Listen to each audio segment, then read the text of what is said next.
peoples. Welcome to another episode of Millionaire M.A.N. We are live on the air right here on Relationship Entertainment Television, better known as RETV, each and every Tuesday night, right here, 8 p.m. Eastern Time, for Millionaire M.A.N. That's all I pretty much got. That's pretty much all I got as an intro, y'all. That's what it is. That's exactly what it is.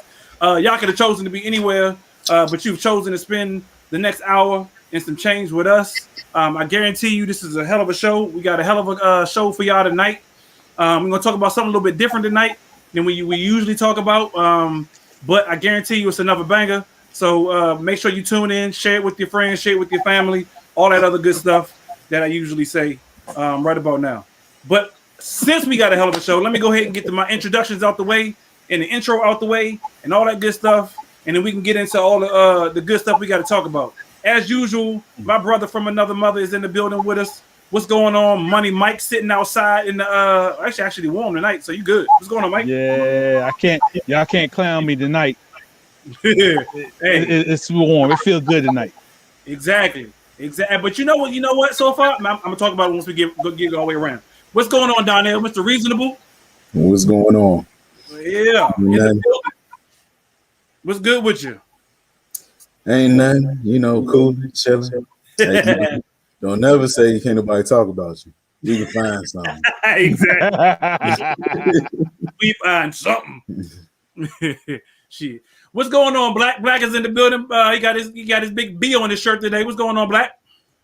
Black balling. Bowling. Yeah, maybe that wasn't right. I don't like where that sounds. That shit. All right. Rewind it. I didn't think that one through. So we cool.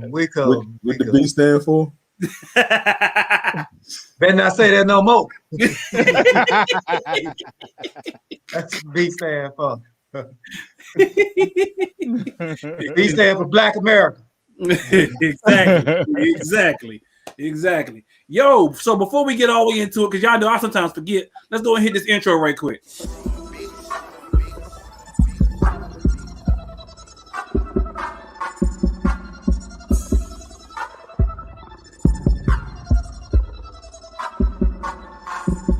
Well, they do that, cause we do that though.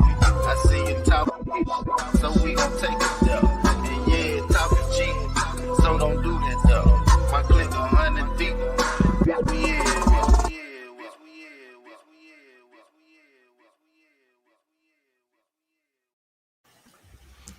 So let's get the business out of the way right quick. If you have not already subscribed or shared to Relationship Entertainment Television, go ahead and do so now, right here on YouTube. Subscribe, hit the subscribe button, and hit the little bell so that way you get notifications each and every time that a show appears up, especially Millionaire M.A.N. Like Mike said, well, he's at the bottom of the screen, so he can actually put his finger down there. But yeah, right there, it says share, like, and subscribe. So go ahead and make sure you subscribe. Hit that. There you go. Subscribe to Relationship Entertainment YouTube channel for more great shows and all that good stuff. Hit them up at re-tv.net. And if you got any questions that you want to send to us via video, that we will get your video on air for Millionaire M.A.N. Go ahead and submit your questions into info@re-tv.net. Info@re-tv.net is right there on the screen. Sending your questions via email, sending your questions via video, and we will get them things on so we can answer them things live right here on air. I think I got it all out the way. I think. Yeah. Okay. Shows. Yeah. Shows on RETV. There you go. Mike always be keeping me honest. There you go. Shows on RETV, Relationship Entertainment Television. Yeah. All right. So now that we done did that, yeah, exactly. So the GOAT has done it again, y'all. Or did he? Talk about Tom Brady. Y'all watch Super Bowl the other day? Yeah. Oh yeah. Yeah. I mean, honestly, I wasn't too thrilled about the game. The game was actually job. I mean, it was all right initially, but after a while, I was kind of like, all right, we know where this game is going. This is about to be a blowout. It happened real quick. Once all those penalties started piling up, that game got away real quick. I was still convinced that probably even after halftime, I was like, nah, they ain't got enough yet. But yeah, after I seen that pressure, how that D line, how they was, man, they was up. He couldn't do that, man. Nothing. He couldn't do that, man. Man, the safety was playing in the end zone on him, man. I was like, hey. He couldn't do nothing. I mean, he was just just running for his life. Mahomes was just running for his life the whole damn game. And it was just like they was catching him. They were just catching. You know what that was, man? You know what that whole game was? That whole game was, we good, you can't stop us. We're gonna do what we do until you stop us. And then Tampa Bay stopped them. And it was like, we ain't got nothing else to do. We ain't got nowhere else to go. Yeah, and I just knew Andy Reid was going to have something for the second half. You know, he was going to make some sort of adjustments, something. But nope. Came out with the same old. He should have been running. I mean, I had to switch. But if they ain't practice a run game, Eli was coming off injury, so he I don't know, man. It was, but he was hitting. He was getting, when he ran the ball, he was averaging at least 6 or 7 yards. It was hilarious. So he, so like you said, they could have ran the ball. If you couldn't find nobody to throw it to, if that was their thing, take away your number one option. Okay, well, let's go to option 2 or 3, and then see what happened. Yeah, homeboy was not gonna let what's my man name? The receiver for Kansas City, Tyreek Hill. Yeah, he was shut down the whole Tampa game. Bay. Now he embarrassed Tampa Bay the last time they played. Exactly. And so this time Tampa Bay was like, "No, dog, you ain't doing that no more." See, Tampa Bay, they really beefed it up and was like, "Look here, dog, you came here and you slapped us around at our house, took my ball home with you, kicked it back with no air in it, and you think you're about to do it again." No, they ain't. But the crazy part about it, fourth quarter, he got the ball fourth quarter. That was it. Fourth quarter. He got the ball fourth quarter. Yeah, but it was too late. Pretty much too late by that point in time. Yeah, it was too late. He was getting the ball. That's because they was playing at prevent and whatnot. Back, at the end of the game. I suppose so. I don't know. Honestly, I was in it. A lot of people watch the Super Bowl for several different reasons. They watch it either for the commercials, they watch it for the game, they watch it for the halftime show. All of it pretty much was lame to me this year. I mean, it was there was the M&M commercial. I like the M&M commercial where he was like, where the chick gave the M&M, was giving M&Ms out to everybody, and the chick gave the lady the M&Ms at the mailbox, and she was like, "Sorry for calling you Karen," and she's like, "My name is." She was like, "Oh, sorry for your name, Karen." Oh yeah. I caught that last one. I ain't get that one, but yeah, I saw it. Yeah. I'm sorry, your name is Karen. Sorry, your name is Karen. Other than that, the whole joint sucked. Like the halftime show sucked. Everything just sucked, in my opinion. I mean, actually, I thought it was a pretty good game, man. Because in my mind, I just knew, KC was gonna do something to come back, man, and try to make that run. It just didn't happen, man. It's just every time they got ready to do it, man, it just Tampa Bay just tightened up them vice grips, man. It was just like, nope, not today. I think that's for me. That for me was what did not make it a good game because they did not come back. I mean, they ain't score a touchdown. Hell, Washington had more points against daggone Tampa Bay. I mean, not Tampa, versus Tampa Bay than Kansas City did. See, that's me. I mean, I watch football. I play defense. I was a defense coordinator, so I look at the defense. And when I see that happening like that Tampa Bay, I love to see a game like that. Stuff like, man, I love, man. Like the dude that got wore out 25 for Tampa Bay last game. Oh, man, he was shutting it down. Then you had the linebacker. The linebacker was like, man, I don't know. They must have gave him some. They need to test them dudes with steroids, man. Because they was juiced up on some that day, man. And I'll look at it like this, man. What if the NFL was like the best 2 out of 3 games? Now, I don't think Tampa Bay can do what they did in Kansas City. More than once. 3 games straight. Or 2 out of 3 games. I'm pretty sure if Andy Reid had a chance to regroup after this game, Kansas City blow him out 2 straight times. So my question is, though, was Andy Reid's head in it?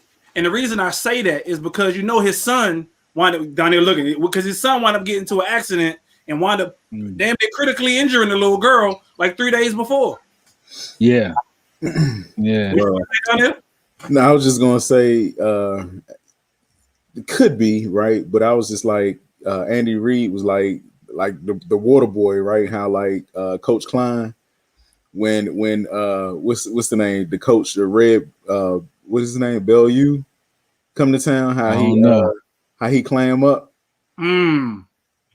Like Brady, you know what I'm saying? Like Brady Brady like, you know, make Andy Reid clam up like a baby. You know what? I look at it like this, man. I look, man, when you talking about Super Bowl, now I'm giving up to Andy Reid. Andy Reid's a hell of a coach. Yeah. You ain't just game planning and starting 3 days before the Super Bowl. Right. This plan has been 3 days before the Super Bowl. You chilling. Your plan is in. For me, I think is the plan that they had didn't work. And they didn't have enough time to redo anything else, man. It's like you getting the hype. Oh, and here's the other thing. The worst thing, I don't think Patrick Mahomes got the big head, but I think his other teammates got the big head. I don't think Patrick Mahomes listens to his own hype. I don't think he do. He don't strike me as that type of dude. But I can guarantee you the guys around him do. And all they heard, oh, we got Pat. We got Pat. We gonna kill these boys when we go out there. We got Pat. Pat will pull it out. And Pat was doing everything he could. And so when you see the guy you told to believe in getting shut down and you ain't stacked up, it's like, oh man, what we gonna do now? And I think the rest of the team just panicked, man. It was just a panic mode. Dude, because Patrick Mahomes was doing, like you said, everything he could possibly do. He was running. He was flicking that thing to the side. He was trying to do everything, but he cannot throw the ball and catch the ball at the same time. So he needed somebody to catch that damn ball. Man, he made some plays where he had one of them plays, he was going to the ground, dog. Halfway down. And just and threw it almost 40 yards. He actually overthrew it. He overthrew it. He was there on the field, he was like, and overthrew it. Like, how? Sway, how? Dude, there was another play where he was surrounded. You couldn't even see him. He was surrounded by Tampa Bay players. And all you saw was an arm come up and throw the ball. The ball was a perfect strike, and Kelsey still didn't catch it. Man. That was the other thing. The Bama's was not catching to save their lives. They wasn't catching. I mean, even when they was hitting them, and when he was hitting them, they wasn't catching. Yeah. It was a lot of drop passes. Yeah, man, it was tough. They had a tough night, man. They had a tough night. But stuff like that comes from, I'm telling you, man, just being a defensive player, when you harass receivers the way they did, you get on the person's mind where I ain't letting you off the line. I'm going to beat you up every time. So now when they do get free, they're like, oh, shoot, finally got out the line. Bam, ball. Oh, damn, forgot to catch the ball. Yeah, Bama's was getting hit in the face. Yeah, you forgot. Now, that's how you get in people's mind with it. And I'm telling you another thing, man, for Tampa Bay, and I was saying, man, when he got Gronk, and he got all them other cats, man, it's just the belief level. He put in them other cats that, hey, man, we in here to win this thing, man. That was the other question I was getting ready to ask, especially since you play football. Do you think it's a leadership thing? Because supposedly week before last, there was Bama's in the locker room crying, thinking, oh, we made it. And Tom Brady said he came in the locker room and had to tell him, we ain't made nothing yet. We got one more game to go. And until we win that one more game, it ain't over with. Yeah. I mean, that's key. That is huge, man. It's like, man, you play with guys, man. I'm played with guys like, bro, and I was fortunate to win 3 straight championships in a row, and it gets to a point to where you like, if it ain't championship, it's a disaster. It's a disaster, man. And people look back and be like, oh man, oh no, man. You get to a point to where you don't want to lose a down. You don't want to lose nothing. It's like and you just be obsessed with that, man. And sometimes it takes all of that just to eke by with a win, to get a little win. You got to be obsessed with some of that stuff, man. Especially when you're going against other guys who pros, and as good as Kansas City was, man. So we'll see what happens next year. Because like you said earlier, everybody at 0-0 now. It's a brand new season. Oh man, where my Raiders at? Where my Raiders stuff at? Man, oh God, it's in the trash where it belongs. No, we back, baby, we back. Well, hey, y'all get ready to lose Derek Carr. I hope so. I hope so. Hey, look, it'd be great if we picked up,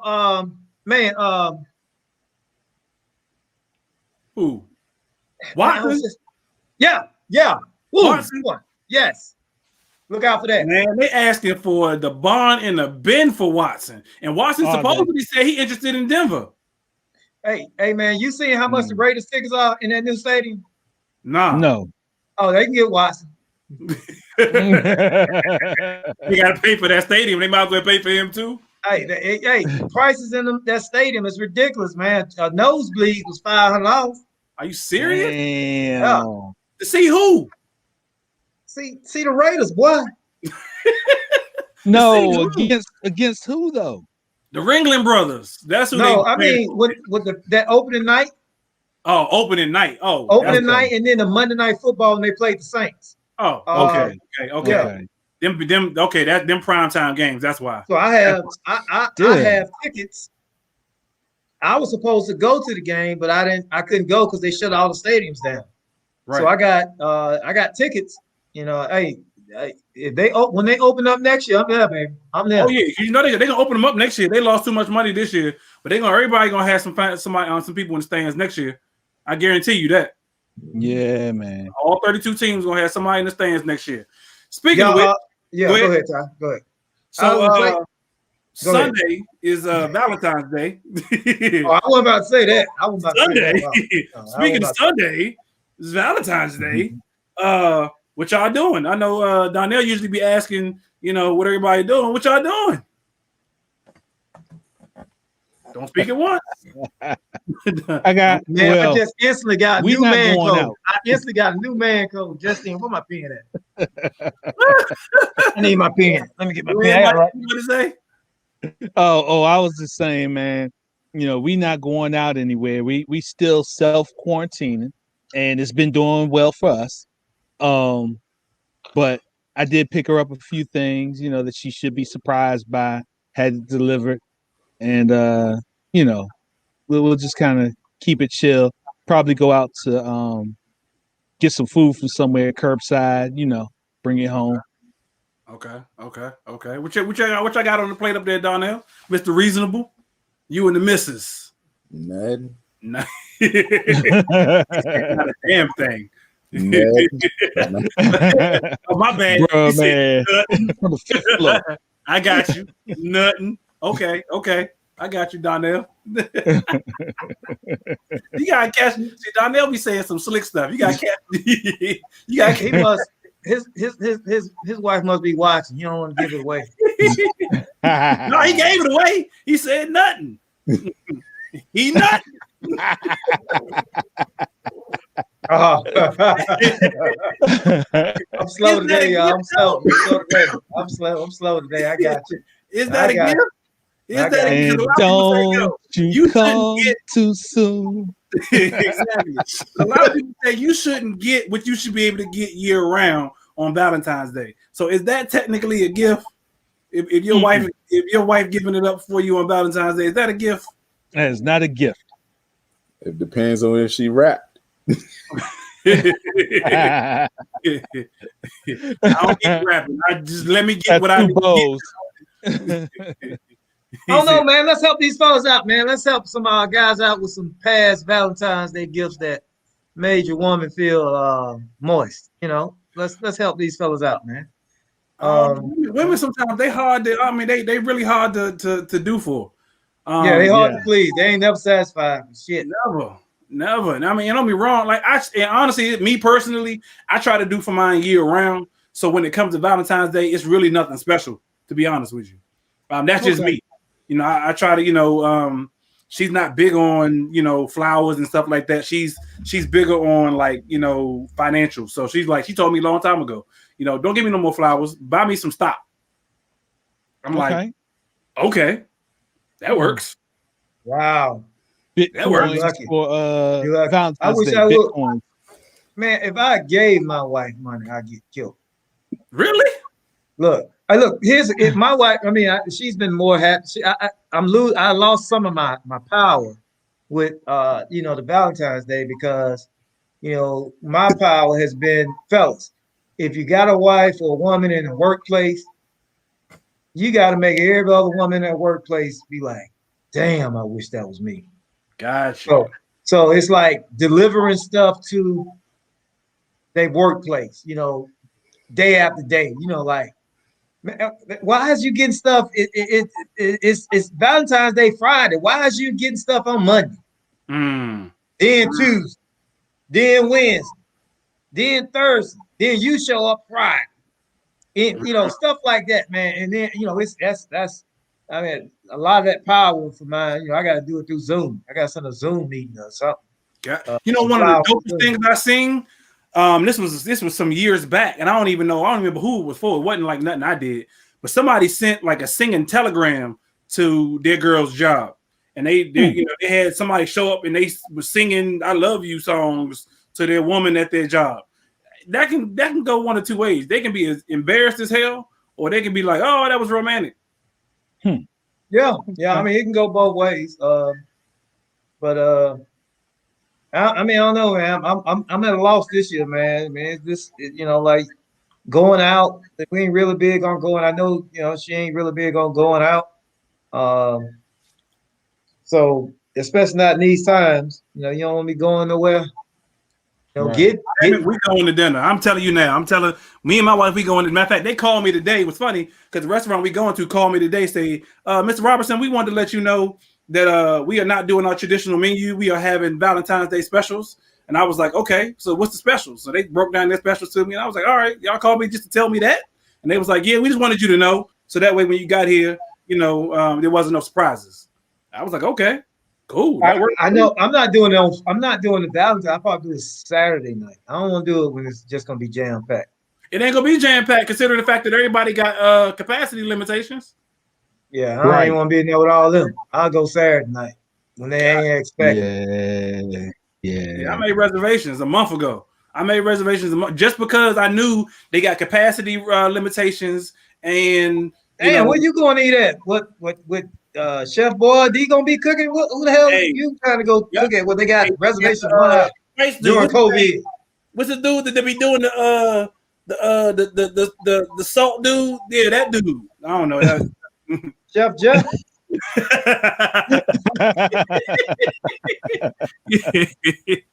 No, we going downtown. We going downtown. Look like you trying to imitate Dr. Detroit. Y'all remember Dr. Detroit, that movement? The doctor. Half these viewers don't even know what that is, Black. You don't even know who Dr. Detroit is. It's one of my favorite movies, man. That's one of my favorite movies, man. Dr. Detroit.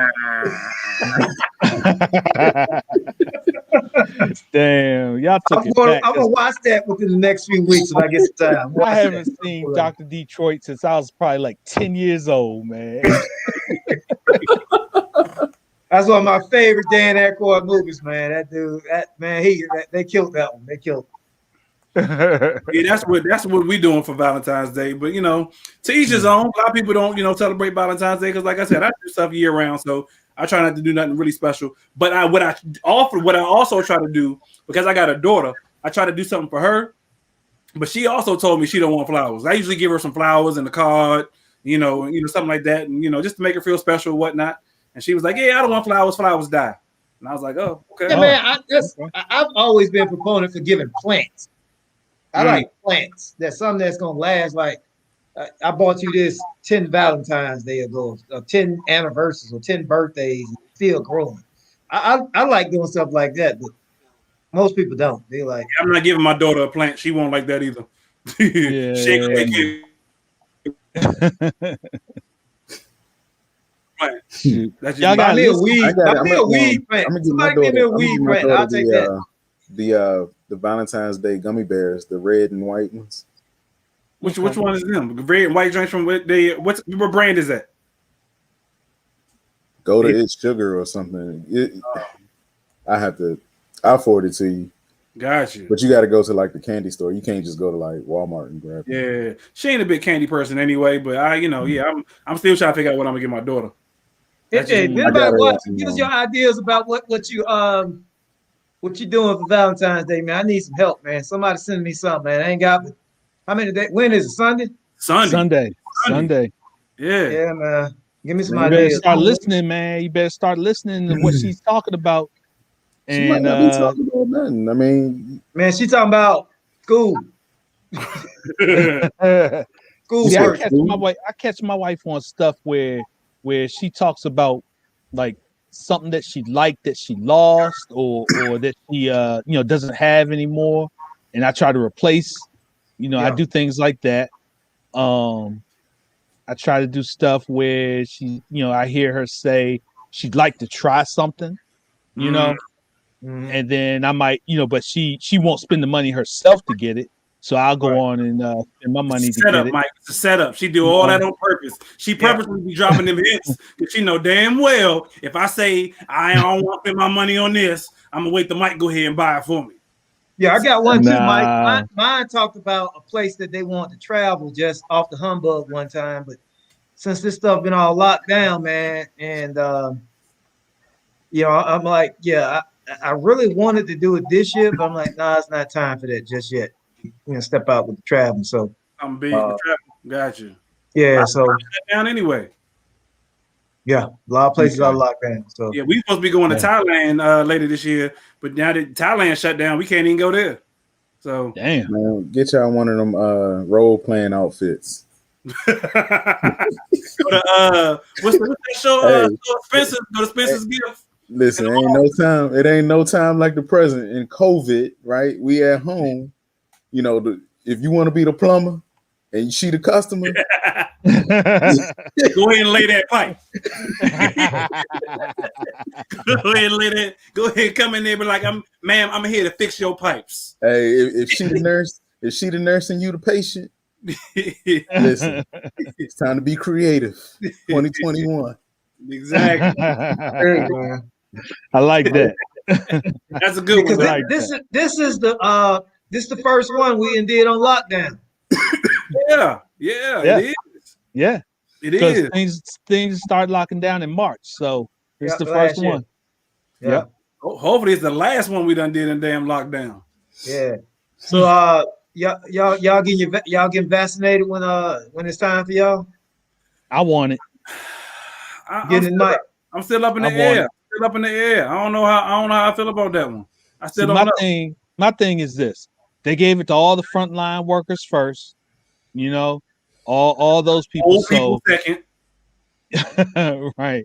So my thing is, if they're giving it to all the frontline workers, I figure it's all right. It's worth it. So I want mine. You know who said something that made me think about something though, for real? What? We put a lot of stuff. Chris Rock said we put a lot of stuff in our bodies. We don't know what the hell's in a lot of stuff. A lot of us we pop Advil and Tylenol like candy when we got a headache or something wrong with us. We don't know what the hell is in Tylenol or Advil or Motrin or none of that stuff. But a lot of people, ashamed to take or not ashamed, but scared to take something else that they done came out with. It's a crapshoot either way. I used to take. What was it? I used to take something. They don't even make it no more. So obviously something was wrong with it that they took it off the shelves. Anisons. You must have been taking some Anisons. Methylate, Mercurochrome. It ain't on the shelves no more. So I'm like, damn, so I'm still that. And that's honestly the one thing that made me go, you know what? Maybe, just maybe. I'm with everybody else get theirs first. You needed something stronger than penicillin. You know what? Donnie? Y'all ain't catch Black though. Black said Mercurochrome. He said Mercurochrome. Y'all remember that shit when we was little? that red shit. It didn't even have an applicator. It was just a plastic tip. Plastic tip. They just put it on it. It's like just burn put like it hell. on it, and yeah, it just burned like hell. You just might as well and turpentine. Some turpentine. That's what you was taking. Some turpentine. Hey, whatever it is, it ain't on the damn shelf no more. How about that? How about that? I don't know, but it ain't on the shelf no more. Yeah, I ain't giving it to my kids. Yeah, exactly. I don't know. I'm still up in the air about it. I don't know about y'all, but like I said, I'm not, y'all tell me what y'all gonna do, but I'm up in the air about the whole. You taking it, Black? Man, I don't know, man. No, I ain't taking it. You not? I don't know. I doubt it. I don't know, man. I doubt it. I doubt it. I doubt it. What about you, Donnell? So I'm ready to travel again. Got you. So I feel like, if I want to pick that back up, then that's what my wife said. Sacrifices got to be made. My wife said that's what she believes is gonna happen. She believes that they're gonna make us have a vaccine passport where you have to prove that you're vaccinated in order to be able to travel again. Well, yeah, Yeah, right now, right now, that. and that's another thing that I'm contemplating, because go to certain countries, sometimes you have to get certain vaccines against those particular diseases that's in that country, else you can't come in the country. I've chosen not to go to those countries, but it's the same situation. Yeah, and it's the same situation, man, with this thing, because right now, no, there is something out there for now. In order, it's boarding domestic flights to fly domestically in the United States, you may have to prove that you're negative. Yeah. You gotta take a test. You definitely gotta take a test with a lot of places like New York. New York, they make sure you can't even go in New York unless you had taken a negative test. So, man, I don't know, man. I mean, let's think about it, man. I mean, like right now, we all got some type of vaccination in us. Like, if you ever went to school and you born if you born after me, you definitely have taken the measles, rubella, and chickenpox, vaccination.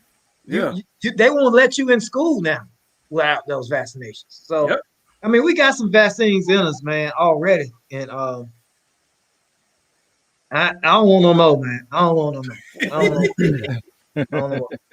I got enough. Last vaccine I got was whooping cough. It damn near killed me. Yeah. That's what I said. I'm with that herd immunity thing. If everybody else get it, that means I ain't got to get it. That's how I look at it. If everybody else get it, I ain't got to get it. But it's too many people be on there like that Will Smith movie. What's that movie? Legend. Yeah, when he by himself. I am Legend. He by himself because he ain't get the vaccine. Everybody else did. Exactly. Everybody died except him and that dog. Him and that dog. He around here talking to mannequins at the video store, going to Video Express, getting videos. Exactly. Videos? What's that? What's a video? Right. I mean, there's a lot of stores that ain't even around no more that you just be like, yo, I remember that drink from back in the day. Arrows, Blockbuster, Maxie's, Kent Mill Records, Kmart, all them stores just ain't around no more.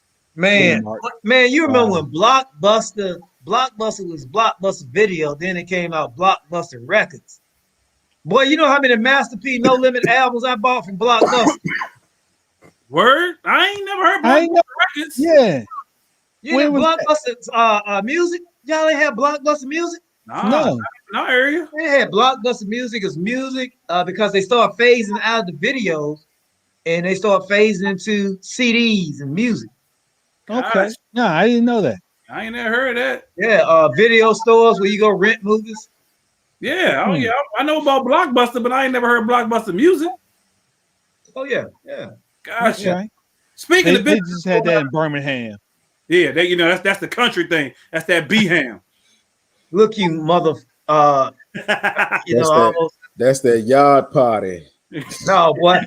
That was when I was living in Virginia. When I was in Hampton, Virginia. Okay. They had Blockbusters everywhere. Yeah, all over. Yeah, they had Blockbusters videos everywhere, but I ain't never heard Blockbuster music everywhere. Man, hold on, man. let me go on the tube and tell y'all. Let me On the tube. Yeah. He gonna Hey man, come back. hey, y'all quit talking to me like y'all my kids, man. Hey, some Sir Charles Jones. I Hey, you said something the other day. I look said, this up though, Black. y'all around here face tubing? What? I said you about to. I'm about to have to really go look this up to figure out what this blockbuster music drink you talking about is. I bet you it wasn't Blockbuster. Yeah, I bet you it wasn't was it this Blockbuster. right here, Black? Damn. Was it What? this blockbuster What? music? I mean, that's what it say right there. But yeah, it was blockbuster music, man. It had I ain't never seen like something like look like that. I ain't never seen blockbuster music. Me either. yeah. Man, some of my They- Hampton Road folk, man, did I shared this video? Let me see who was on here. Crazy. Man, look, Blockbuster, he was right on Mercury Boulevard in right had one on Mercury Boulevard and they had one on Oyster Point up there in Virginia. Man, they had them all over, man, all over in the South, man. Okay. Hey, you see what it say right there? My grandpa used to drop me off here. You just showing your damn age, Black. Hey, man, I'm old, dog. I'm old. I ain't old. I'm good. I'm good. I'm I'm aged. good. I've aged well. Seasoned. Aged and seasoned. Some of Hey, these young cats better do what I do. speaking of business, though, right quick, let's get into a topic right quick. So I know we were talking about a couple weeks ago. We was talking about we had a lot of business questions. So for those who don't know, Black, is an entrepreneur. I was about to call him something else. Black is an entrepreneur, entrepreneur. I'm an entrepreneur. I'm trying. I'm Like, doing my yeah. damnedest. I'm trying, man. Say what now? I said I'm doing my damnedest. I'm trying. Hey, Yeah. It's what made you decide to go into? I know a lot of people had questions. I know Donnell had some questions one week about just going into business and so forth. So what made you decide to go into business? I know you were in I call it corporate America. I'm in corporate America, but I still run my own business as well. But what made you decide to go into business for yourself, Black? Yeah. Man, when I was little, man, I mean, I think it was just me, man. My mom got mad because I never wanted to work like part time. I mean, not part time, but fast food. I had this vision in my mind how much money I wanted to make in my life, and when I went to fast foods, and I was like, man, they ain't paying me what I want, and so, man, real at an early age, man, I just started. I always wanted to be in business. My first business I had was I was about 5 years old, and I shout out to newspaper boy Kenny. Kenny was a newspaper boy. This is back in the days when newspaper boy used to ride around the neighborhood with the newspaper straps on his bike, and he just throw the newspapers. And at the end of his route, he would have extra newspapers. I talked to him. I always talk him to give me 2 or 3 of them extra newspapers. And I double back and go sell them. Newspaper at that time, maybe 25 cents, maybe 30. I don't know how much it was. But I was only selling 10 to 15 cents. And so I'll just go around different people in the apartment complex. Hey, I'm going to have your newspaper every day for 15 cents. That was my first business. Man. I give them for free, make 15 cents. All I want to do is and stuff like that, like 5, 6 years old. Like Riley on Boondocks. I guess so. I ain't never seen I seen Boondocks, but I seen a whole episode like that. But yeah, I just do stuff like that, man. I just always wanted to be, man. I just wanted to be my own boss, man. And I'm blessed by all the opportunities I had to work with people. I always work with some good people. Always work with good people, man. As in jobs in corporate America, and in this last situation, man, where contract ended and things went different ways, and it basically say, hey, you ain't working here no more. And I was like, you know what? Cool. I'm cool with that. I'm cool with it. I wasn't even stressing it to the point to like, hey man, now's the time. Go and do it. So I just never looked back, man. I just never looked back. It was something I always wanted to do.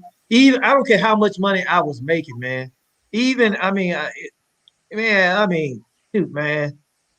You know, I'm getting six figures with bonuses, and I never felt comfortable. Not say comfortable, but I always knew that at one point somebody could say, "We're going in a different direction," Mm.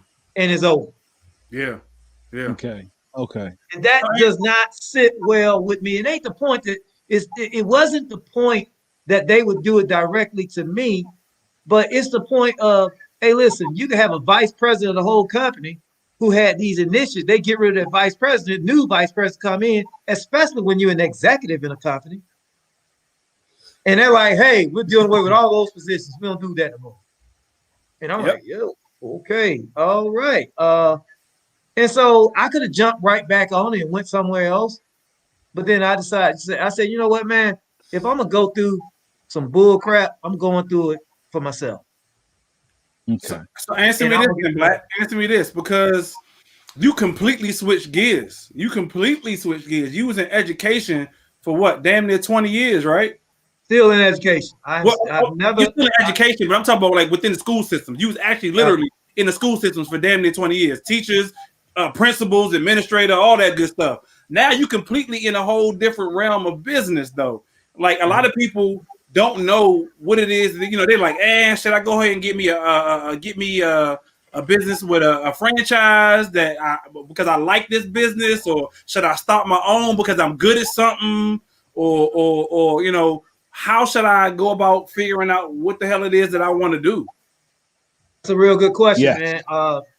I've been like I said, I was in the school system, but I never wanted to be a teacher. I never wanted to be an administrator.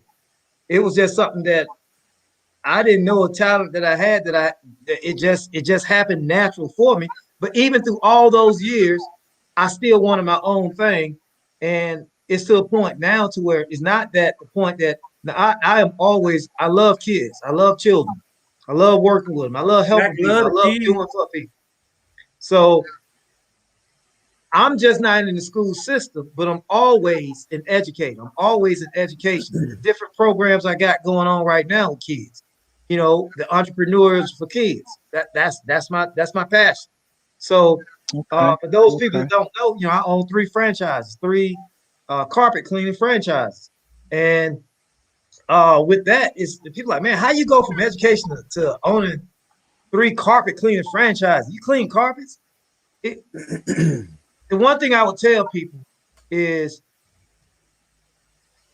when you are making a business decision, make sure it's something that you have a passion for. Now, I don't have a passion for cleaning carpets. I have a passion. You got a passion for cleaning carpets, though? I have a passion for serving people. I have a passion for making people feel good at the end. I have a passion for when you think it's over, somebody come and do something for you, and you like, oh man, you saved me. I have a passion for that. So that is why I do that. And the most important thing is that it is profitable. It has a model that is profitable. And for a lot of people do, and I'm not saying it's a wrong thing to do because I don't have the formula, but a lot of people do what you're good at. Is there a market for that where you are? Okay. So you have to understand, is there a market for what you are going to do? And if there is not a market, then you got 2 options: switch to another market or create the market for what you have. So you have to create, and if you can create a market that was never there, you stand to be a multi-billion billionaire when you can create a market. And so, and I would suggest anybody go to your local SBA office. They have these offices that are underutilized. They're free. These people will, you know, give you an outlook on different markets that you are thinking about. They'll help you get started. If you're looking for a franchise, you have franchise brokers that you can talk to. They are free of charge, and they will match you with type of franchise. You don't have to pay for that stuff. So that's my question, Black. Okay, go ahead. Well, my question is, you wanted to do, and you sought out to do. So what made you choose carpet cleaning, for instance? What made you decide on that? It was the business model. I was working with a analyst. I mean, it was not something that I just pulled out my booty and say, "Hey, see if it stank." Hey, I wanted to make sure. It was. I had a franchise broker who I worked with, and we did all kinds of. This is and actually just it wasn't just carpet cleaning. It was several. I had about 10 businesses that I went through like a playoff, like a bracket. Mm-hmm. And this one was the one that you got to think about how much money you had to invest. You got to think about how much time. If you want to be an owner operator, you got to think about the market. Is it reset? And thank God Almighty, I chose this one because of all this COVID stuff. I was probably down 2 weeks, and that was by choice. Okay. So it's been recession proof. It's been not recession. We ain't been through recession just yet since I had, but pandemic. Yeah. It shows that it can be profitable during those times. And that was one reason I got it, because I got it because of the model. Don't understand this. If you are an investor, you are looking for ROI. That's rate of return on investment. Return on investment. Thank you. Return on investment. I don't care if I buy if I buy $10,000 worth of dog doo-doo beetles. If I can sell them 10,000 dog doo-doo beetles for 15,000 within a certain amount of time, I am buying them dog doo-doo beetles. I don't care what it is. It's just supply and demand and return on investment. So you got to find something that is going to have a proven ROI for you. And and a lot of times business ROI is sometimes 3 to 1. Yeah. That's a good thing for me. If it's 3 to 1, I'm in. What does that mean? What does that mean? 3 to 1. So if I pay 1,000, I'm gonna get 3,000. Yeah, free in return. Exactly. Okay. Free in return. So if I pay 10,000, I'm getting 30,000 in return. So that is definitely has to be. That's 300% return on your money. How much money do you have to start your own business? It depends, honestly. It depends. Because I'll say this. Me as a business owner, I started with absolutely squat in my pockets. It just depends on your resources, or how resourceful you can be to start your business. Because you can literally start from scratch. Some people were like, yo, I can make this notepad into something that I can literally sell that I got. And I got this notepad. This notepad was free to me. I can sell something with that notepad to start earning 15 cents to get me 25 cents, to get me $2, to get me $5, to get me $100, to get me $1,000, to get me $1 million. So you can literally start with none. But if you look at it, like for instance, Black is in the franchise. So Black has, like he said, he owns 3 franchise businesses or 3 franchise locations within his business. For instance, I don't have any franchises. With me, I own a streaming television network. My wife owns a business of her own in which she's a consultant. So in which I use Sano Consultant. Y'all get your stuff done. She will take care of you. Exactly. Yeah. He actually does use my wife as Sano Consultant. Is her business. But so. Okay. And literally, so to answer your question down there, it really depends. You can start from nothing and grow to major, or if you have a nest egg aside, let's say a couple $1,000s, a couple $100, you just want to get your website up. I just want to get a website up, and the website don't cost me. Let me go to Wix, or let me go to GoDaddy, or something like that, and use a template and get that up for $25 a month. Just so I can get my marketing for my business out there. Can be as little as that cost. So, or you got franchise costs, which Black went through, and I'm pretty sure which was a couple $1,000s. So it really depends, to answer that question, Donnell. But Donnell, I can tell you this. Go ahead, Mike. Go ahead. No, go ahead, Black. I will say this: even though I bought a franchise, so you had to have money to get that. It didn't always start like that. All the things that I was doing in the past helped me get to that point. Case in point. Now Ty can attest to this because he see me and everybody in the neighborhood know this. I don't care how much money I make. I have pride in taking something that is free and turning it into a masterpiece with furniture. I do that. I I I, I built an outdoor kitchen. We're sitting in one right now. Oh yeah, I built all this myself. It's all free. That damn Most chair. of it. That chair was my chair that I gave his ass for free. Hey, you know what, Ty? I looked online, I saw this chair, and I was like, you know what? I can get about 170 for this chair. And it cost me 30 to fix it. So even if I sold it, case in point, the chair I'm sitting in. All right, now I don't know how much Ty paid for it, but I looked online. The ones I see online, 157, 160 to 180, and even 200. Yes. Them chairs are Now, it was expensive. completely broke. It was completely broke. It was broke. Can't I put sit it in. outside. I put it outside to go in the trash. And I saw it. I said, man, look at that chair. It ain't ripped. Grabbed the chair, did a little bit on my own, spent about $8 on my own. That didn't work. Took it around to one of my buddies that I met. He fixed it for $30. I threw another coat of black paint on it. Now I can throw this online real quick tonight. I can throw it online for $100. It'll probably get bought tomorrow. Easy. And I just made profit. Okay. What? $70. $70. Was about Yeah, 62. $70. About 62 Yeah, bucks. whatever. Yeah, well, Yeah. Yeah. But I choose to sit in tonight. You know what I'm saying? But you know what I'm saying? And I told Ty I was gonna give it back to him if I could fix it for free. But since he paid $68, it wasn't free. So I ain't getting that damn chair back. But I mean, that's the point though.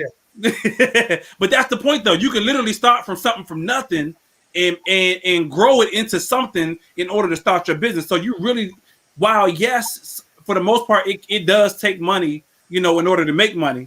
It doesn't necessarily have to take money in order to make money. You can use whatever it is that you got and use that to make money to start your business and go from there. A lot of people do that with consulting, right? Yeah. They basically, they just take their knowledge in their field that they're working and step outside of that box that they were put in and say, listen, I have this knowledge, I want to help you grow. So they become consultants in their field. A lot of people do that. Mm-hmm. Exactly. Yep.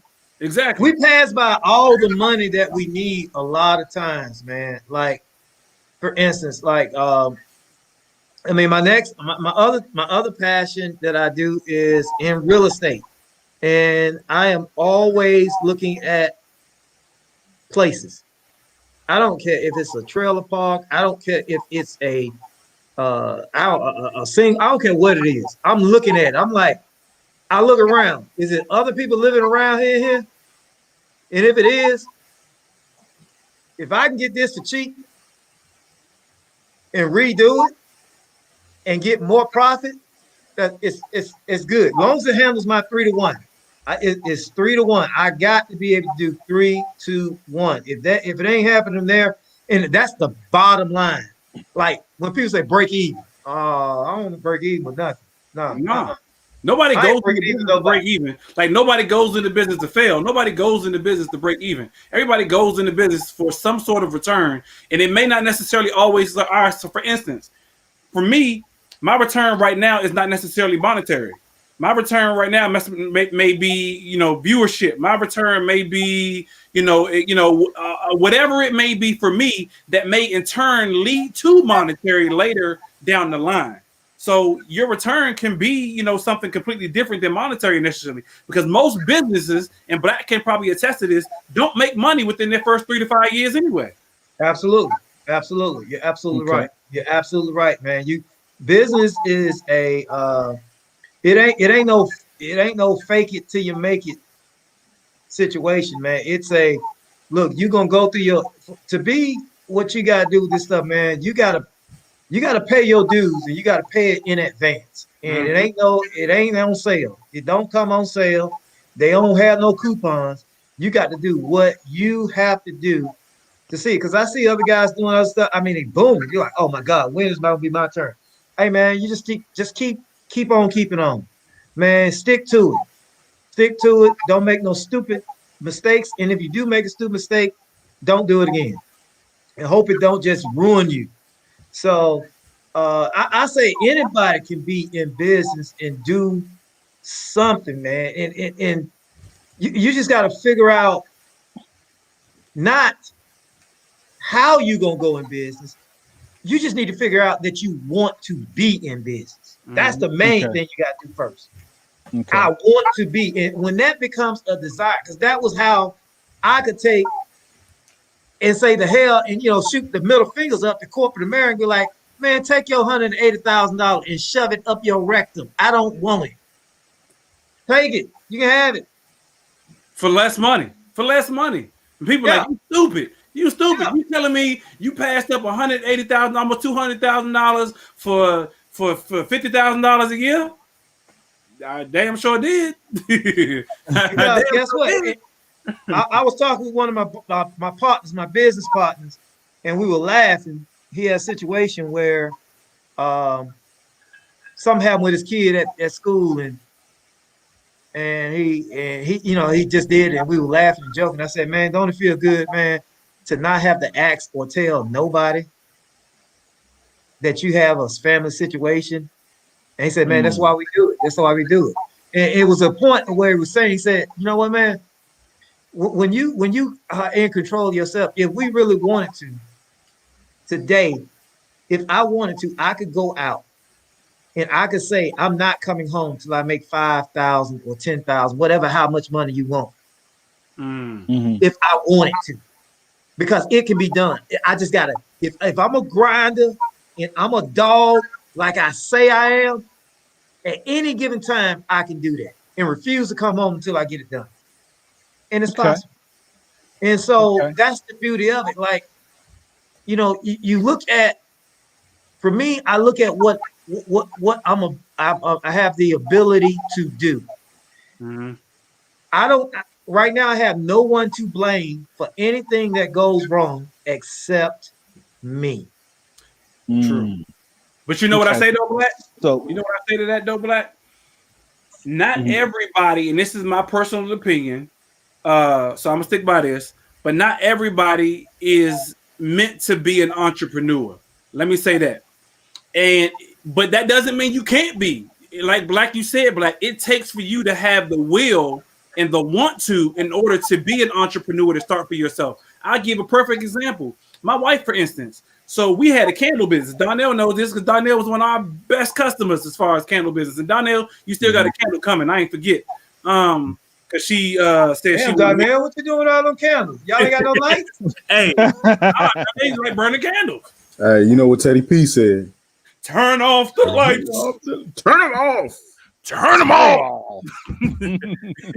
Nah, but so we had a candle business. And honestly, at the time, my wife wanted to do it as a hobby. It was my thing because of my background and the people that I grew up with that said, yo, let's turn this into a business.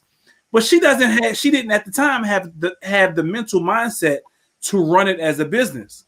So while, yes, we worked it as a business for 2 years and it was semi-successful, I think it could have been a hell of a lot more successful than it was, but I couldn't push her to do something that she was not ready to do mentally. So she was not ready mentally to be an entrepreneur, to understand that, yeah, you have to push through some of those hard times in order to see that profit or that return on investment or anything for that matter. So we let it go by the side. We let it go by the wayside. Now that it's been a couple years later, and she's had more research, more understanding, and the desire to get out of corporate America and decide to start her own business, I now actually see her working her own consulting business. And I'm like, damn, babe, you kind of did a 180 on me. I see you kind of, you flipped it. Now you got this mindset that I'm going to make this business work and I'm going to do this and do this and do this. And I understand that it may not work initially, but then I go back to the drawing board and I try this and I try that, because entrepreneurship is not easy for anybody. I don't care what field you in. Okay, hold on. So let's switch gears a little bit. Okay. So we've been talking about franchises. We've been talking about different things you could do like that, but Ty, what made you decide that you wanted to start up a television network? Yeah, so what happened was my wife and I, we're by trade, we're marriage coaches. And so we were actually doing marriage coaching because, again, it's in my family, in my blood, literally. I come from a whole line of people who are entrepreneurs. So I've learned from childhood to, learn how to run your own business as well as how to act in corporate America. So I knew that corporate America wasn't for me, but for so long. Or I was going to use corporate America to fund what it is that I wanted to do, as an entrepreneur. But as like I said, as trade, we were marriage coaches. We had people asking us, do you do stuff more than marriage? And it was like, And so we were doing a podcast for 4 years straight. After 4 years, we got tired of doing that bad boy. We got tired of doing that. Plus, we were making somebody else money, even doing that podcast. We were making somebody else money. We really weren't making money off of doing the podcast. And it was like, why are we not profiting over what we're doing ourselves? Go ahead, Black. Can I stop you there? Yeah. Can I stop you there? Because that's why a lot of people won't go into business. As a business person, what I would say, you were not paying somebody else. You were paying for your education. Because through all that time, you were gaining the knowledge that you see your dues. That's what I mean. Your dues got to be paid in advance. It ain't no coupons. What it was, that's what it. So carry on, sir. Yeah, you're right. Because there were lessons that I was learning doing that podcast for 4 years. I was watching the person who was running that radio station and going, yo, I can do that. Or I would change this to do that. And so on and so forth that I'm applying to the network that I run now. So after I thought about it for a while, we took a hiatus from the podcast. I thought to myself, yo, if I want to watch cartoons, where do I go? The Cartoon Network. If I want to watch sports, where do I go? ESPN. If I want to watch something on how to do something around my house, where do I go? HG Network. But where do I go when I want to do something as far as building positive relationships or watching something, even entertaining when it comes to building positive relationships and so on and so forth? There was not a place. So as to Black's point earlier, because there was not something that already existed, I was like, why not build it? Why not go ahead and put together something that does not exist so that way I can already be ahead of the market when it comes to that? So I decided, put together a streaming television network that where people can go and watch positive entertainment or watch positive, something about, it's Millionaire Man Cave. We're on Relationship Entertainment Television, which is my network, where Millionaire Man Cave is helping other men and helping other women, say, you know what? This is positive entertainment y'all can actually watch and gain something from by watching this show. The other shows that are on this network, Women's Champ. We had LaToya on the show last week. Women's Champ. We got Let's Eat with Chef Audie. You can learn how to cook on this daggone network. You can learn how we got a show that actually called Business Talk Library that actually breaks down big business terms and big business doings that literally break it down into the simplest, absolute elementary terms for people to know so they can go into business for themselves on this network. So again, none of that already existed on other stations or other channels. And it was like, yo, there's an opportunity here. Why not go ahead and build that and make that into something great? Which, and honestly, to Black's point, right now, my return on investment is not the monetary. My return on investment right now is the viewership, which will then in turn into monetary later on down the line. So, yeah. Absolutely.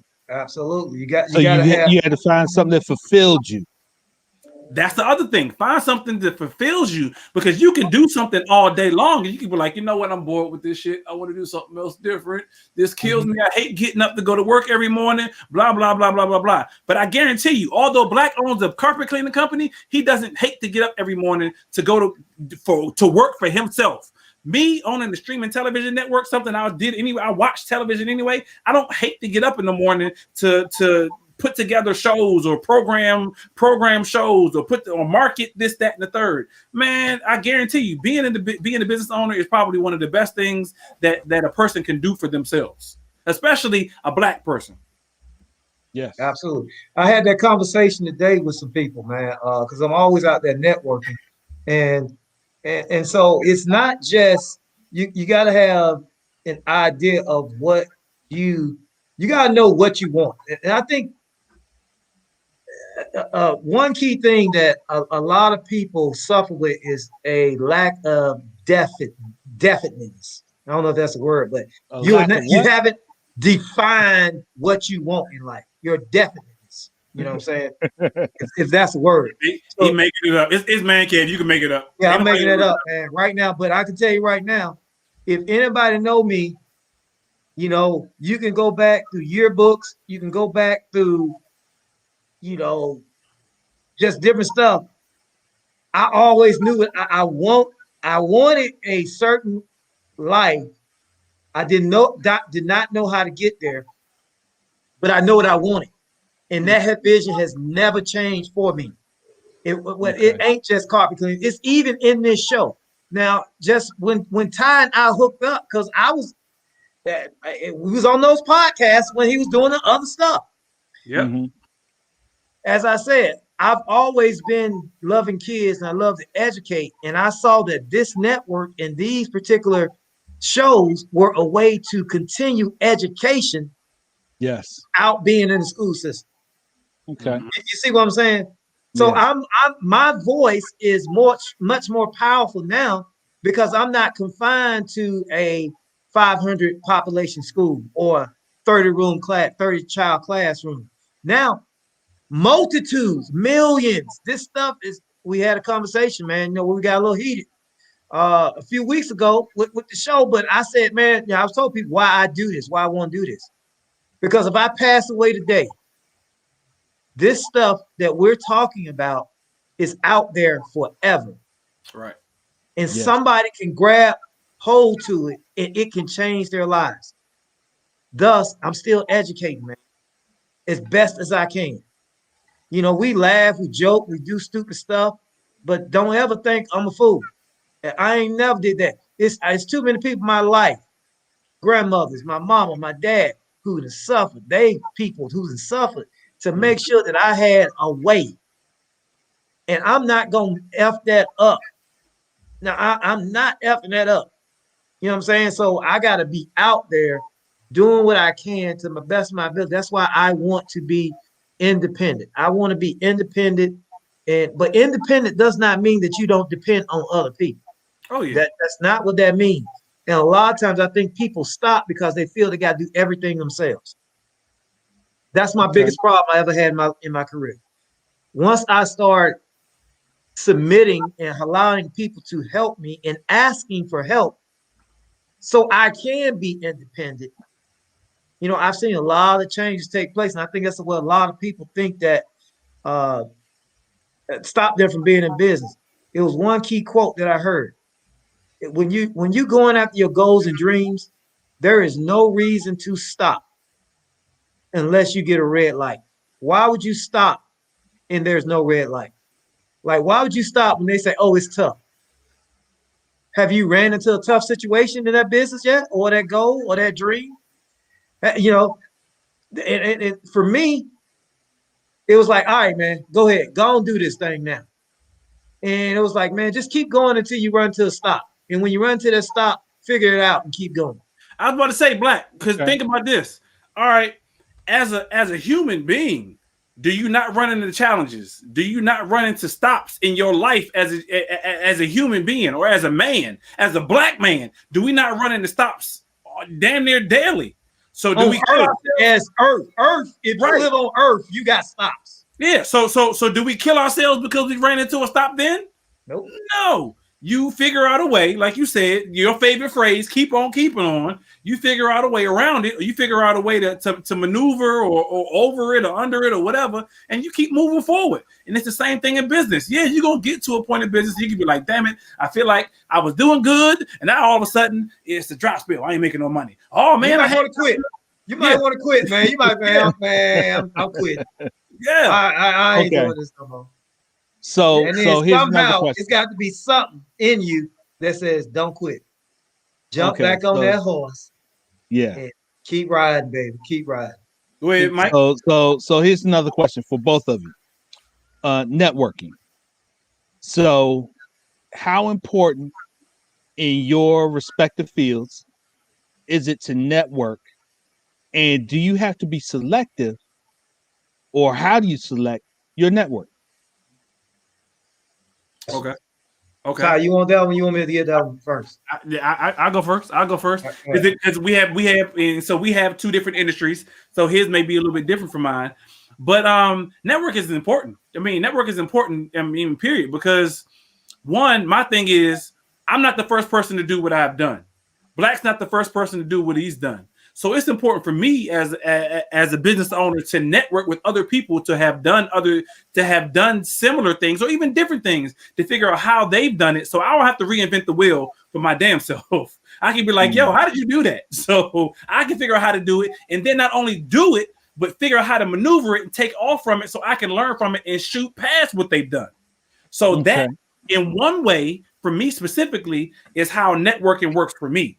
Networking also works for me because I do own a network in which, I can't make my own commercials. I can't monetize off of people who, myself. So I need people networking wise. I can go to people like Black and be like, yo, do you need a commercial on my network? Yo, so, do you need X, Y, and Z over here? Networking also comes into play when it comes into to getting finances. You may find people who say, yo, I got money sitting in my pocket and I'm looking to invest in something. And, I've networked with this person who believes in my vision, who says, yo, I'm about to put $10 million in your pocket just because I believe in your vision and I want to be a part of what you're doing. So networking is definitely important in becoming an entrepreneur and in business and period. And do you have to be selective in your network? Yeah, because this is a twofold statement. You should never be the smartest person in the room. However, you still do want to be able to reach back and help other people out. So yeah, you do want other people who are smarter than you are, people who are more successful than you are, people who have done it before, and so on and so forth. So you have to be selective to go, yo, if you have the mindset of I'm gonna be a failure, I don't want to network with you. If you have the mindset of this ain't gonna work for me, you're negative Nancy or negative, whatever, then yeah, I don't want to network with you. I want to network with people who say, you know what, I failed, but guess what? I got back up and I tried again. Or I'm successful because I've already been here and I've done that and I can pass this down to you. Or I'm successful because I'm learning from what it is that you're doing as an entrepreneur, Tyron. Those things. So yeah, I'm very selective in who I choose to network with. And I'll say this for instance. This is funny. So I'll say this out loud because I don't care. It's my damn network and it's my show. But I choose. So in order to talk to me, none of y'all know this, but in order to talk to me as a business person, I send you my calendar. And what's on my calendar, you have to pay in order to get on my calendar. Why? Because that's my time. That's my attention. That's my expertise that I am giving to you based on what it is that I do. And I don't want people who are not serious. I do not want people who are not knowledgeable. I don't want people who are a waste of my time to take my time. Now, if you pay to waste my time, then guess what, sir or ma'am? You've paid to waste my time. I will sit here and listen to you all daggone day long. But if you are truly serious in what it is you want to do, whether it's advertising, whether it's marketing, whether it's a content provider, whether it's whatever it is, I charge to sit here and listen to you and to talk to you about what it is that I do. So yes, I'm very selective in what I do in networking. Okay. Black. I add on to what Ty is saying. I totally agree. I'm 100% with what Ty is saying because it's so important. But to me, networking is the only thing that is important in business. Networking can help you when you got a bad product. Networking can help you when you are an awful businessman. Networking can help you when your shit just shitty. Networking can help you. Because here's what I'm going to say, and I'm saying this is, do I care who I network with? Nope. Hell no. Look, let me tell you something. If I go to anybody down in Tent City, down in Charlotte, and say, hey, if I give you a cell phone and told you to find the nearest chocolate-covered fried chicken, what would you do? You know what that homeless person gonna say? Google it. What? See, if I went to the richest person on earth and say, hey, how would you find the nearest direct? They be like, Google it. So networking, it don't matter how poor or how rich you are. It's important to network as long as people know who you are what you are and what you want to do. They know your brand. My thing I'm adding with Ty, what you're saying is, Ty, I hear what you're saying. I don't take advice from people who ain't in my network that don't know. I don't take no advice from a $5 person that when I got, listen, I always say this, you cannot tell a $5 mind $1 million idea and expect them to understand it. Mm-hmm. They are not going to understand it. They're going to tell you, when you tell a person something, a $5 minded person, that now don't get me wrong, I've been that $5 mind. And, you know, some people might say, you $5 minded right now, because there's a lot more people stuff than me. But what I'm saying is that when you bring these ideas to certain people, it's, whoa, you doing too much. You know how risky that is? They tell you all the woes.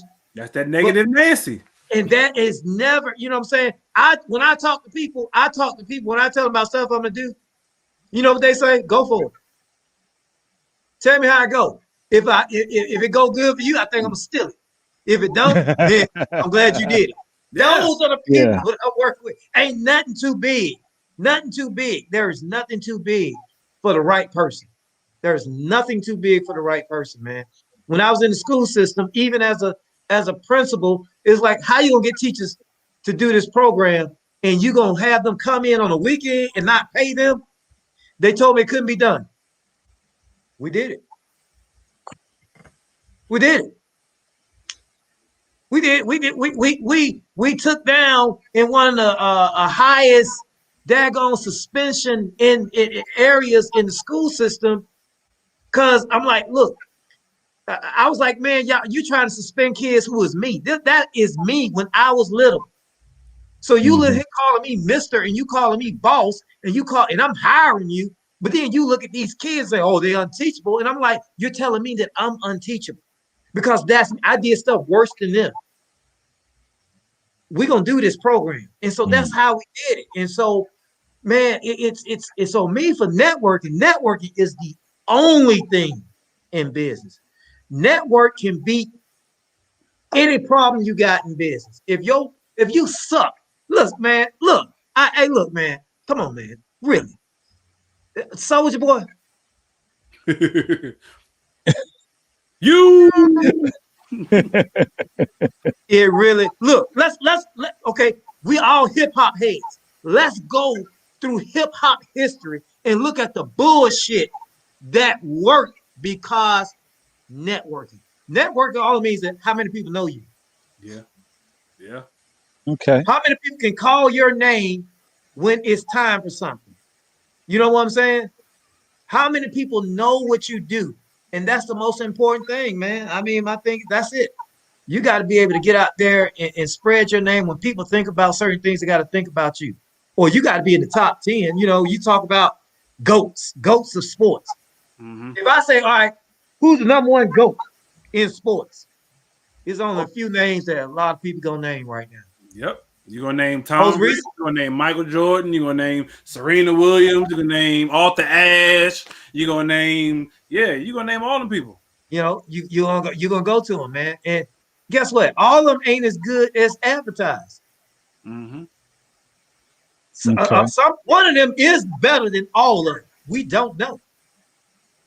But you got to be able to network. And for me, networking is just spreading your web. You spread your web for me.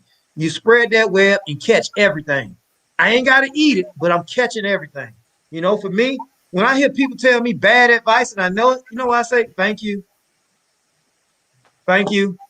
But no. And you know who I mostly say that to? My damn self. Every time I have, when I'm thinking, man, you need to go, man. You could make a heck of a lot more money right now. You could just drop this thing right now, man. And you can walk in there right now, and they'll hire you right now.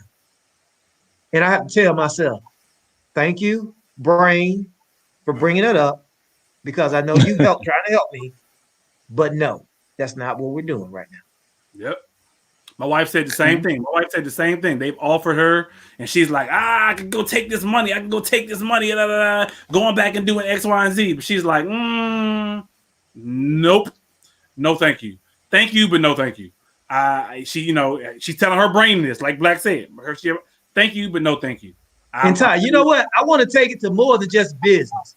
See, I want to take it to, man, I don't know who listening, but somewhere somebody told you ain't pretty enough. Somebody told you weren't good enough. Somebody told you sorry. Somebody told you that you can't make it. Somebody told you weren't smart enough. And you know what? Sometimes that ain't always somebody else. It could be you telling that to yourself. What you need to tell your brain when you're thinking like that is, thank you. I know you're trying to protect me, but no, I want something different. Mm-hmm. You know, maybe I'm too big. I'm too skinny. I'm too light skinned. I'm too dark skinned. I'm too whatever. You know, I can't do that because you know what? You don't know my circumstances. Thank you, brain. Your brain is designed to protect you, and it's been doing that for as long as you've been born on earth. It's been designed to protect you. And that's all it does. It protects you. It ain't gonna push you forward. That's your soul. That's your God in you, man, that helps you push forward past all that stuff. Your brain gonna do what it's supposed to. Your brain gonna tell you, I ain't walking down that dark hall. Yeah, I don't know what's down there. You know, it could be, you know, in your brain said it could be a million people ready to kill you at the end of that hall. But some of you guys say, man, just walk down that goddamn hall and turn the light on. Exactly. So I got a question for you and Black. What would you say the benefits of building a business from the ground up like you, Ty, versus the benefits of franchising like you, Black? I'll speak on that first. Me, I'm sort of like Black in a way. I like to see the end results. You know, to know you have literally gone from a piece of paper, an idea on a piece of paper, to actually seeing the fruits of your labor. That you built from the ground up, from scratch. To me is satisfying to me, and that's almost more satisfying than any paycheck that I could ever receive. To say, you know what, you actually built something completely from scratch. You know, because I'll be honest with you, I'm not a big money person like that. Yeah, I like money. I like to buy things, this, that, and the third. But money doesn't motivate me to go. You know, you can't pay me off to be like, yo, I'm gonna pay you off, and you going da da da da da. I'm like, yeah, you can keep your money, because if I'm not happy even with money, then what's the point? So if I can actually see the growth that I've had from building something from the ground up, from scratch, that's the benefit for me. I will say there are cons. You know, the cons to it. You say, what's the cons to it? The cons is, I mean, there's the fear factor of, there's fear. Let's start there. There's fear, fear of failure, fear of it not working, fear of, there's just fear. But like you said, like Black said, you have to push yourself past that, past that fear of going down that dark alley to know that there's a pot of gold on the other side of that daggone dark alley. That once you get to, you can be so satisfied that you push your way through, that it doesn't, what you've been through wasn't nothing. So I'm definitely glad I'm doing something, building it from the scratch up. I've like Black, I've considered buying, a franchise in the food industry specifically. I considered buying a franchise in the food industry, but I was like, no, that's not necessarily what my heart, what my desire is. And I just, again, weighing those pros and cons and making those educated guesses to know, I'd rather do this than this. I'd rather build my own space. I'd rather build my own runway and fly down that bad boy. Okay. And for me, and here's the thing. And I know that, it seems that my only thing that I have in business is franchising. Franchising is only one part of what I am doing. Of course, everybody knows, I own the OxyFresh carpet cleaning. OxyFresh carpet cleaning is a part of My World Enterprises. My World Enterprises is my conglomerate that I want to build from ground up. Now, what that entails is that see, I have a plan. I always wanted to see when I left the school system. You got to think about it. I told you. Well, let me lay the plan out. I've always have been an educator and want to work with kids. I always want a program where I can have kids where I can teach them about business, but I didn't want my income to come from that. So what I did was I bought franchises that produces the income so that I can run my programs and take donations or whatever to run my kids program because the education just ain't in school systems. And so Right. now I don't have to feel like I am using the children or the people that I help for income. I have a business model, which is the carpet cleaning franchise that produces that income. I also have the real estate that we have and also the publishing. A lot of people don't know, man. I am a self-published author. I have published 3 books on my own. My World Publishing. You can go on Amazon right now. Look it up. It's in there. They're out of print. But I started that business back in 1997. So what it looks as if, yeah, I have done franchising. I did, and that was strategic because the franchising gave me name recognition and it speeds up my process of what I want to do. But the franchising is just 1/4 of my overall plan of what I have in place. My ultimate goal, I'm selling the franchise. That's why I bought the franchise. Hell, I want the name. I bought the name. Now I want to take something that I buy and sell this damn thing off in 5 or 6 years. I want to sell it and live off that. So I agree with Ty. It's nothing like building something from the ground up. And like I said, just because you do one thing don't mean that's the only thing that you do.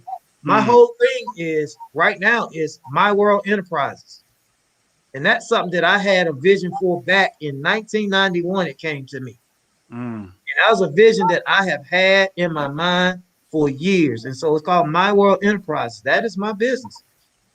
The franchise is just one piece of that.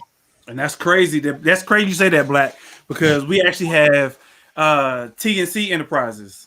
TNC Enterprises LLC, which is so RETV is just a portion of TNT Enterprises. Okay. So I have another question.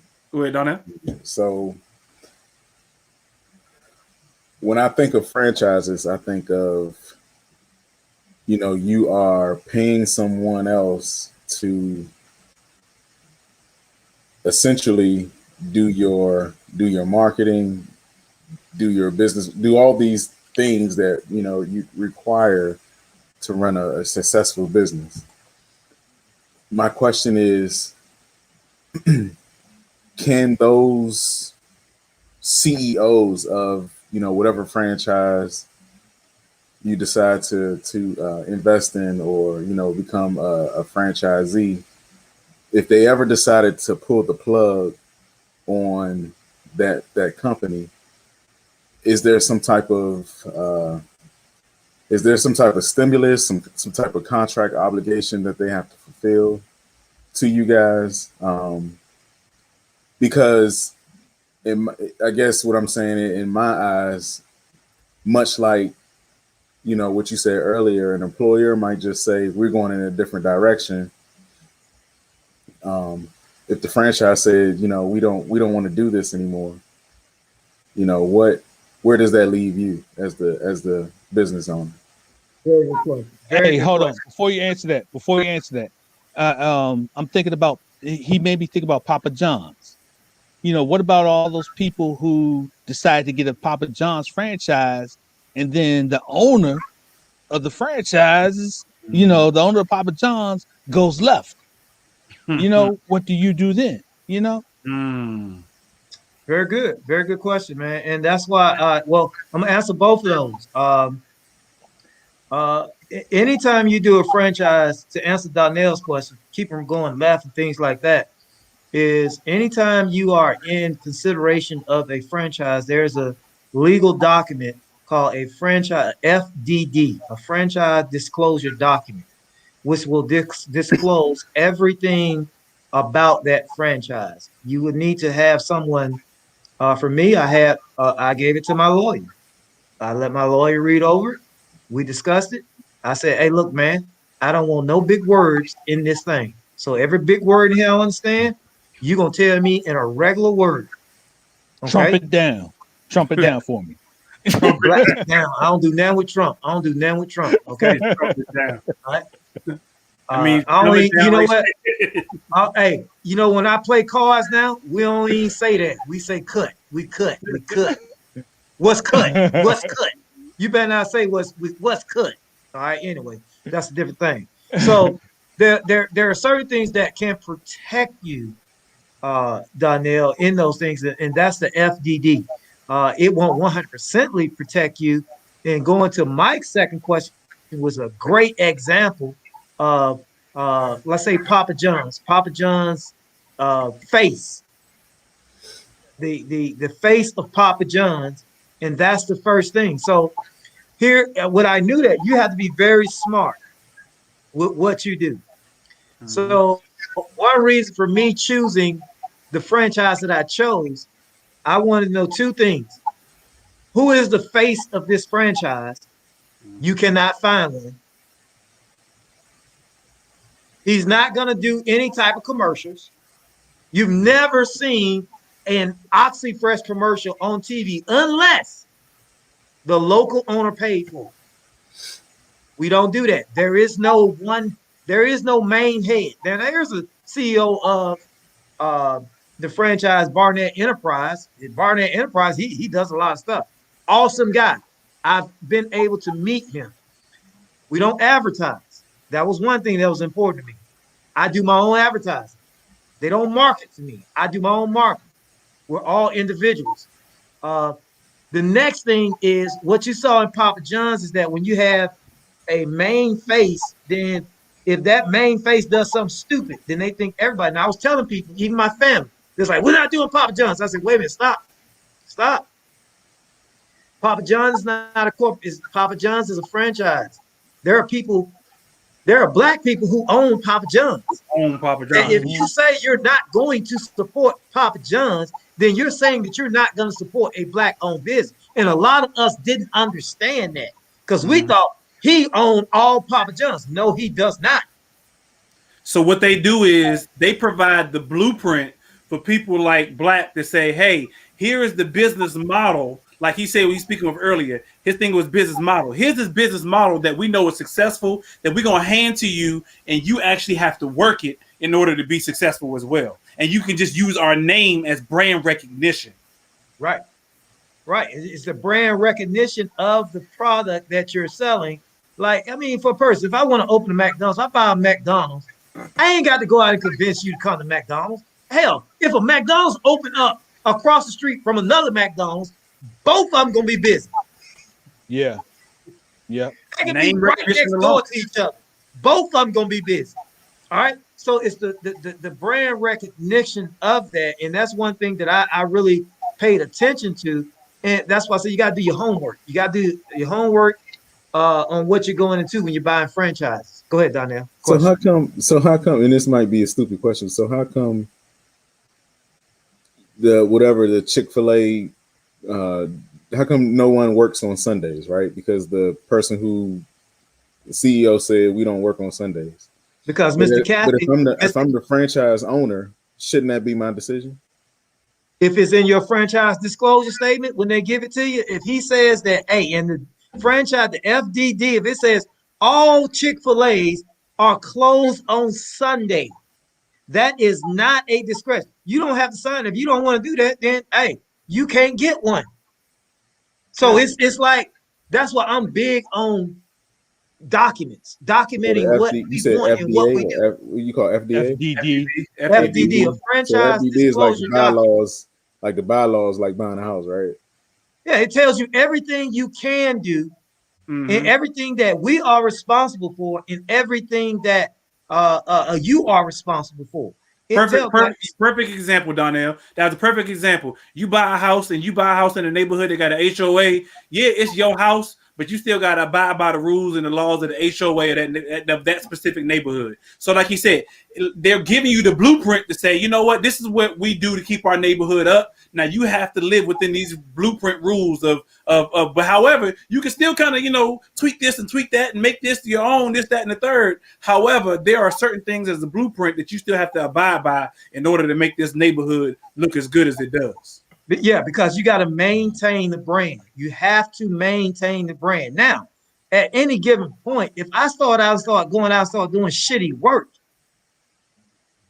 and they find out that, hey, whoa, you ruining the brand, that I have violated the FDD.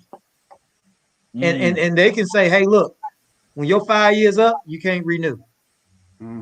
And you have to renew those. All FDDs have a renewal, so you have to be doing what you're supposed to do, be in good standing. And also, I mean, it's in a franchise, it's up to you. You take the brand name, and that's one thing I did. I took the brand name. It's like, I like the brand. Everybody use it. And all I got to do is work it. You got certain people that come on, man. You got certain guys that do, in carpet cleaning, 8, 10, 15 million a year in sales. You got some people that make 100,000 in sales. Some people that do 50,000 in sales in the same brand. It's all about how you work it. I told Ty one time, man, I told him, I said, look, man, you have in your hand a behemoth. Yes. This network is a behemoth. It is what I see in this network and what we do may not be what other people see. But what I see and why and Mike a part of that network, what do you want to be associated with? Now, if I put my name with it, yeah, I'm very selective. If I want you to buy my product, I don't care who you are. I don't care if you are, hey, look, if you choose to buy my product and you ain't got the $5 in the bank and you think my product is worth that last $5, then goddamn it, you go do it. And I want to make sure that my product is going to make sure that you get your $5 worth. That's my job, is to make you feel about no matter how much you paid for it, you got your money's worth. That's my job. All right. I want everybody to partake. And so networking to me is everyone. I don't care. I'm talking people, old folks. I don't care. I've been in nursing homes talking to folks. Tell them other old folks down the hall. Tell their nephews and nieces. They got y'all. Yeah, I know y'all ain't gonna make it. Tell your nieces and nephews. Get this. Tell them how good it was. Tell them. It depends. To me, Black, right? It depends on what you're networking for and who you're networking to. To Black's point, if I'm networking for business or to get business, to Black's point, I don't care who. Yeah, I'm talking to you, and your crew. Because I want your business. I want your eyes. I want your viewership on my streaming network. So yeah, in that case, I'm talking to everybody. But when it comes to networking on the business side, yeah, I'm a little bit more selective. A little bit more selective. You got to be, man. You got to be, man. You gotta be with people who want to help you get to where you are. And one thing, man, if you talk to people and they start telling you how many obstacles you can run into, listen, I don't want to pay for I don't pay for opinions. That's what I do not do. I do not pay for opinions. I don't listen to opinions. I pay for advice. If I come to you for advice, I'm paying for advice. I pay for advice. Opinions? Hell no. Your opinion, I don't give a damn about your opinion.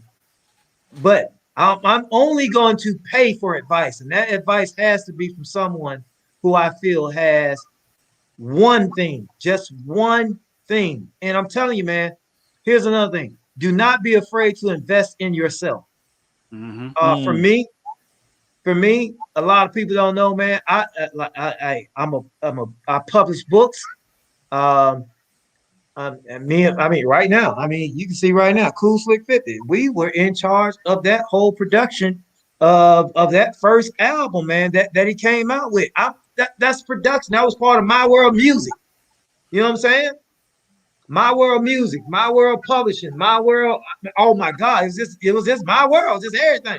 So what I'm saying is this, man. You have to invest in yourself. You have to admit and realize you don't know what you don't know. And you have to submit yourself. Now, a lot of people laugh at me because I say, I don't, they're like, man, this dude out here. I don't do a lot of Facebook. You know why? Because I do a lot of audio books. I'm a hip hop head. Now, don't get me wrong. I'm a hip hop head, man. I love hip hop. In my car, when I'm riding now, if I'm in a car for 3 hours, 2 hours and 45 minutes are going to be self-help books. 15 minutes going to be Easy by T.I. I'm going to crank it. I'm going to bump it. But I got to build my mind. I know the only thing that separates me from a Bill Gates or a Damon John or a successful guy around the corner that Hawthorne's or Edward Jones is this thing between my two ears, is my brain and how I think about business. That is the only difference, man. And you got to strengthen that thing between your two ears so that when the bullshit comes to it, it knows how to shake it off and keep moving. Because a lot of times, man, we stop, not because of what happens to us, because of what we do to ourselves. And I got to keep my mind strong. And a lot of things about like marriage. A lot of people talk about, man, I've been married to my wife 20, I don't know how many years. What year this is? 21? Well, I've been married to my wife 21 years. And I'm telling you right now, man, the only reason I'm still married, my wife has been the best wife that she can possibly be. I have not been the best husband. And the only reason I'm still married because I realized that I wasn't the best that I could be. And I always work on this thing in my mind. This thing here, this brain right here, you walk in my bathroom, you won't see your reflection. You're going to see words. You're going to see everything I write down. I write down everything. So when I look in the mirror, on my side of that mirror, I got my goals. I got QQMA. Quality times massive action will equal success. I got that. That's over my mirror. I write it in magic marker. All that's on my mirror. So when I look in that mirror every day, I had a coach tell me, you can fake everything in life except success. Everybody says you can fake it till you make it. No, you can't. They'll figure it out later on. See, in life goes by the law of the farmer. A farmer knows this. I can tell you I've been working my ass off. Oh, yeah, I've been planting seeds. I've been growing. Oh, it's good. Well, all they got to do is wait for the harvest months. If you don't produce them, they know you are lying. And so you got to work on this thing right here, man. And I'm telling you right now, man, the only reason I've been married for as long as I have, man, I had to change this thing right here. I changed this thing between my ears, man. And that's what's going to help you in business. Business, the success you have, it ain't what you get. It's what you go through and the change you go through as you go through that process, man. That's the whole thing. And I'm going to tell you right now, man, anybody out here listening to me right here tonight, when you decide that you want something in life and you attempt to go after and you make an honest effort, to me, I feel that you're a success because you had enough guts to go after something in your life that you said you want. And don't ever let nobody take that from you. Because most people ain't got enough guts to go after the stuff they want in their life, man. Not even try to attempt it. Yeah. That's true. That's very true. Success looks different for everybody, but I think that right there is universal. Okay. Yeah. And sometimes you may not get there, but I think you're a success when you make the decision to say, damn it, I'm gonna go for it. Yeah. And you At make an least I honest tried. effort to go for it. At least I tried. At least I tried. At least I didn't sit on my ass and say, you know what, I should have, could have, would have, but I went ahead and tried. Yeah. I ain't gonna sit here with all spades. I got I got 7 spades, and I got whatever the rest of the suits is. Man, I'm starting with spades. I'm starting off top. I'm going all out.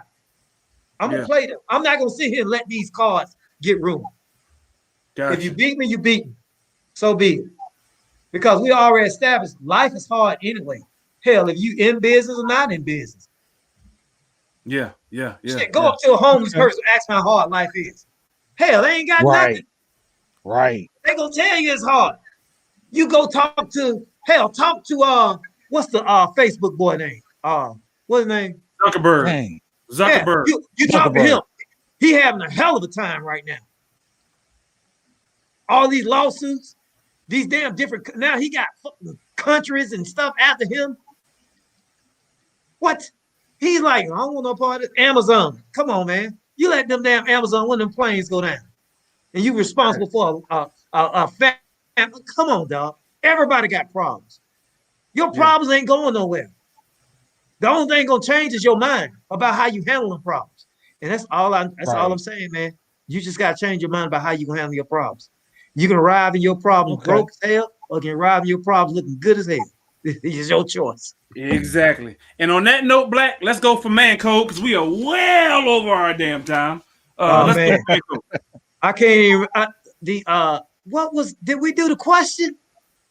No, we ain't got time to. We didn't got it. Okay. Donnell don't sleep with us over there. All right, here we go. Yeah. Here we go, man. I know Valentine's Day coming up, man. And, fellas, a lot of people ain't going out to eat. You can't splurge. We limited. We are very limited in the things that we can do. Your woman may not want flowers. Hey, man, I don't know what to tell you, bro. But here's one thing you can't do. Bro, you can't wear netting that reveals your thighs and your butt cheeks. Nothing. I don't care what material is made out of. If it don't cover your thighs and your butt cheeks, you cannot wear that on Valentine's. Man, I'm telling you, if you do, man, kill yourself. I don't care how sexy she say you look. No, girl, I made him put on some butt out pants and some nut huggers. Girl, I had an open. They're gonna talk about you, man. They're gonna talk about you. If you gonna do that, go butt ball. Raw dog. Come in there like you was born. Come in here like the good Lord brought you into this earth. Hey, you might even be just cover yourself up with slime. Just grease yourself up with a whole bunch of baby oil and lotion and just be slippery and nasty looking. But don't put that on. Do not. You got to go out in there slanging and hanging. You better do it. Don't put that over. Look, don't do it, dog. Don't do it. Fellas, if your balls touch your butt cheeks, you are wrong. If it's that tight, where your balls are touching your scrotums and all the other left, you wrong. Do not do none of that. I'm telling you, they got to be hanging. You got to let them hang on Valentine's Day, man. That's the only thing. Don't do it, fellas. I'm telling you, man. Gotta let them hang. No, wait, no G-strings. No, none of that, dog. No, don't do none of that. That's old. That's old. That's John Travolta. We passed them days, man. That's 1970s. Past them days, man. If you got to put that on, don't put that on at all. NBA. Oh, the what, back in the 70s, 60s, and 70s in NBA? Yeah, the 70s, 60s, 70s NBA shorts. Look, so dog, please your woman. No, sir. You can't wear nothing. You can't wear nothing that look like an arrow from the front. That is man code. That Man code. Man, I don't care what they say. I don't care what they say. I don't care what she say. Now, women, man code for you. Anything that you can put on that disappears in your butt cheeks, that is acceptable. We will take that. Winner, chicken dinner. Hey, a woman, we can see a little bit in the front, but if you turn around, we don't see nothing in the back. Ooh! And you can be 400 pounds. You can be 400 pounds. I think anything that I'm not going to. Everything disappeared. Everything they wear gonna disappear. But I'm just telling you right now. For a minute, he gonna be like, "Damn, she looking good." He gonna be like, "Damn, she thick." Oh, no, she really thick. She really. Yeah, she really thick. She really thick. Ain't nothing wrong with that though, man. Hey, if it disappear, if it appear in the front and disappear in the back, the imagination comes from, okay, when did it disappear? Did it? Because if it disappear right on that thing, woo, okay. Woo, boy, I'm with you. There's gonna be some damage done, and it's all about presentation, fellas. Presentation. All about presentation. There you go. That's your man code. That's your man code for the week. It's all about presentation. We stamp it. Stamp. Don't present the wrong way, though. Don't present the wrong way. All right, exactly. That's right. And go ahead. Yo, we are done for the night. We are way past our time. We appreciate y'all for tuning in right here, Millionaire Man Cave. I don't even know what to say about the presentation of stuff disappearing in the front, in the back, and in the front, and all that good stuff. But I hope y'all got something out of this show. This is something we did different tonight, y'all. We did a couple shows for the past couple weeks different tonight. Just wanted to be a little bit more educational than anything else. But we appreciate y'all for tuning in each and every Tuesday right here, 8 p.m. Millionaire Man Cave, Relationship, Entertainment, Television. And we will see y'all next week. We are out this piece. Peace.